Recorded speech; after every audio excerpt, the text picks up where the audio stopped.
Hi, welcome to my channel. ఈరోజు అయితే వావింటాకు గురించి తెలుసుకుందామండి. వావింటాకులోనే చాలా మంచి గుణాలు అయితే ఉన్నాయండి. ఇది బేసిక్గా కుక్క వావింట లేదన్నా కుక్క వాయింట అని పిలుస్తారు. ఇది మన సైడ్ చాలా పిచ్చి మొక్కల్లో కనిపిస్తుంది, కానీ ఇది పిచ్చి మొక్క కాదండి. చాలా దివ్యమైన ఔషధమైన మొక్క. ఈ ఆకులు ఏదైతే ఉంటాయో ఈ ఆకుల్ని చక్కగా క్లీన్ చేసుకొని పప్పులో కానీ లేదంటే దగ్గరగా కూరలో వండుకొని తింటారండి.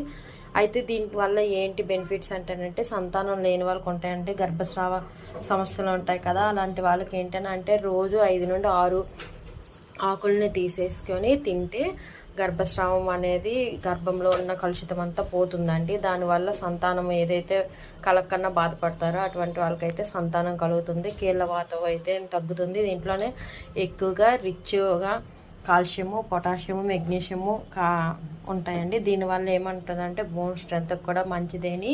ఇది మన పూర్వీకులు దీని ఆకు వేళ్ళు ప్రతి భాగం తినేవారండి. అయితే మనకి ఇది వచ్చేసరికి అంతగా దీని వాడకం తెలియదు, కానీ ఇది ఎక్కడ దొరికినా మిస్ చేసుకోకుండా అట్లీస్ట్ దాని ఆకులనైనా తీసేసి కూరలాగా మనం తోటకూర పప్పు అలా వండుకుంటాం కదండి, ఆ విధంగా యూస్ చేసుకోవచ్చు అండి. ఇంకొకటి ఏంటనంటండి, మైగ్రేన్ తలనొప్పులు ఉన్న వాళ్ళకు ఉంటుందండి. తర్వాత మనము డెలివరీ అయిన తర్వాత కూడా బాగా తలనొప్పులు ఎక్కువగా ఉంటాయి కదండి, ఆ టైంలో కూడా ఈ రసాన్ని అలా మన తలకి కాసేపు పెట్టించి ఆ తర్వాత వేడి నీళ్ళతో స్నానం చేసుకుంటా అంటే తలనొప్పులు కూడా తగ్గిపోతుంది.